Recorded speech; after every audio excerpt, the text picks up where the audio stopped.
Doctor Ushma skin and hair clinic లో మీ చర్మం జుట్టు సమస్యలకు సరికొత్త పరిష్కారాలు అందిస్తున్నాం.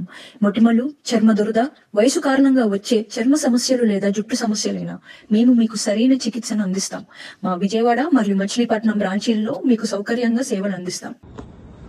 అందరికీ నమస్తే అండి. ఇప్పుడు రాష్ట్ర వ్యాప్తంగా మద్యం దుకాణాల కోసం టెండర్లు ఆహ్వానించారు నిన్న అక్టోబర్ 1వ తేదీ నుంచి. సో ఈ టెండర్ ప్రక్రియ కొన్నాళ్ళ పాటు కొనసాగుతుంది. ఆ తర్వాత దీన్ని లాటరీ ద్వారా షాపులు కేటాయిస్తారు. ఒక్కొక్క షాప్కి యావరేజ్గా ఒక సాధారణ అంటే ఒక తక్కువ మంది జనాభా కాస్త ఇన్యాక్టివ్ విలేజ్ అయితే సాధారణంగా ఒక 5-6 టెండర్ వేస్తారు. కొంచెం మంచి విలేజ్, యాక్టివ్గా ఉండే విలేజ్, మద్యం ఎక్కువ సేల్ అవుద్ది అనుకునే ట్రాక్ రికార్డు బాగుంటే, సేల్ రిపోర్ట్ బాగుంటే అక్కడ ఒక్కో షాప్కి ఒక 25-30 మంది వరకు టెండర్లు వేస్తారు.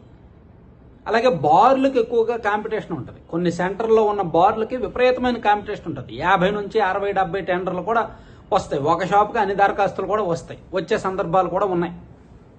సో ఇక్కడ చాలా మంది నన్ను అడుగుతున్నారు, నేను చాలా క్లియర్గా చెప్తున్నానండి. ఈ టెండర్ల మీద అంటే నేను ఉన్నట్టు చెప్పేస్తున్నాను. నాదేముంది, నాకు ఎటువంటి అప్లికేషన్స్ ఒత్తిళ్ళు ఏమీ ఉండవు. నేను కొంతమంది సౌకర్యార్థం చెప్తున్నా. ఇది పూర్తిగా నాకు తెలిసినంత వరకు కూడా ఈ టెండర్ విధానం అయితే పారదర్శకంగానే జరుగుద్ది. కానీ సిండికేట్ అయితే ఖచ్చితంగా ఉంటుంది. సిండికేట్ విధానం అనేది ఖచ్చితంగా ఉంటుంది.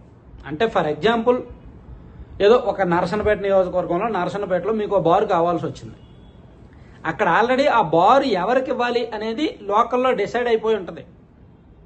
వాళ్ళు ఆల్రెడీ, ఎందుకంటే గత 5 ఏళ్ళలో ఆకలిగా ఉన్నారు కాబట్టి, పార్టీ కోసం ఖర్చు పెట్టున్నారు కాబట్టి 100% మద్యం దుకాణాలైనా బార్లైనా అధికార పార్టీ కార్యకర్తలకే వెళ్తాయి.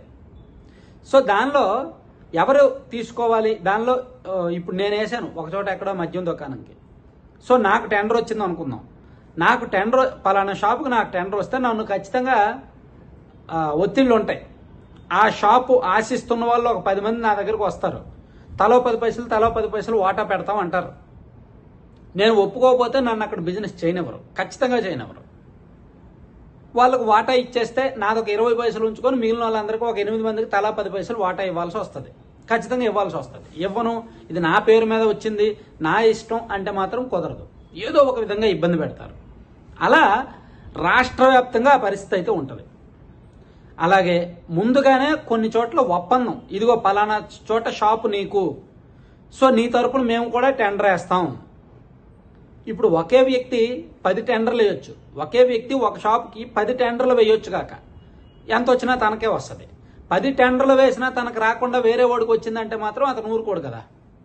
సో అందుకని నేను చెప్పేది ఏంటంటే సిండికేట్ విధానం ఉంటుంది. ఎవరికి ఏ షాప్ కావాలనేది ముందే ఫిక్స్ అయి ఉంటుంది. వాళ్ళు అనుకున్న వాళ్ళకంటే బయట వాళ్ళకి వస్తే బలవంతంగా పార్ట్నర్షిప్ తీసుకుంటారు. బతిమలాడో బెదిరించో ఏదో ఒకటి చేసి పార్ట్నర్షిప్ తీసుకుంటారు. లేదా మీ దగ్గర నుంచి కొనేస్తారు, మాకు ఇచ్చేయండి అని. అట్లా రాష్ట్ర వ్యాప్తంగా జరుగుద్ది. సో ఇప్పుడు ఆల్రెడీ కొన్ని నియోజకవర్గాల్లో నాకు ఉదాహరణలు వస్తున్నాయి. పలానా చోట ఇలా డీలింగ్ కుదిరింది, పలానా చోట ఇలా ఒప్పందం కుదిరింది, అది ఇదని నా దగ్గరికి ఆల్రెడీ కొంతమంది మన సబ్స్క్రైబర్స్ కావచ్చు, కొంతమంది ఉదాహరణలు చెప్తున్నారు. అందుకే నేను ఈ వీడియో చేయాల్సి వస్తుంది. ఏమీ తెలియని వాళ్ళు అనవసర టెండర్ దరఖాస్తు ఫీజు కూడా 2 లక్షలు పెట్టారు.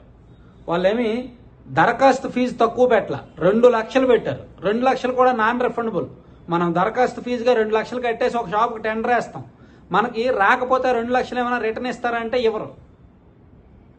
So non refundable. ఒకప్పుడు 10,000 20,000 ఉండేది, ఇప్పుడు అంత పెట్టారు. సో ఇక్కడ దరఖాస్తు ఫీజు చెల్లించుకొని 2 లక్షలు వేస్ట్ చేసుకోవడం అంటే మద్యంతో సంబంధం లేని వాళ్ళు, ముందస్తు ఒప్పందాలు లేని వాళ్ళు, లోకల్లో కాస్త పలుకుబడి లేని వాళ్ళు మాత్రం అనవసరంగా దీనిలోకి దిగితే దెబ్బ అయిపోతారు. అది మాత్రం వాస్తవం. సో ఈ మద్యం, ఈ టెండర్ల ద్వారా, ఈ దరఖాస్తుల ద్వారానే ప్రభుత్వానికి ఒక 2,000 కోట్లు ఆదాయం వస్తుందని ఆశిస్తున్నారు. ఆ తర్వాత లైసెన్స్ ఫీజుల రూపంలో ఒకేసారి ఒక 6,000 కోట్లు 5,000 కోట్లు ఆదాయం వస్తుందని ఆశిస్తున్నారు. ఆ తర్వాత సంవత్సరం ఆదాయం వస్తూనే ఉంటుందన్నమాట. అలాగే అమ్మకాల ద్వారా వచ్చే పన్నులు కూడా ఉంటాయన్నమాట. సో గత ప్రభుత్వం ఉన్నప్పుడు సంవత్సరానికి 28,000 కోట్లు ప్రభుత్వానికి ఆదాయం వస్తే ఇప్పుడు వీళ్ళు 22,000 కోట్ల వరకు ఆదాయం వస్తుంది మద్యం అమ్మకాల ద్వారా అనేది ఆశిస్తున్నారు. Thank you.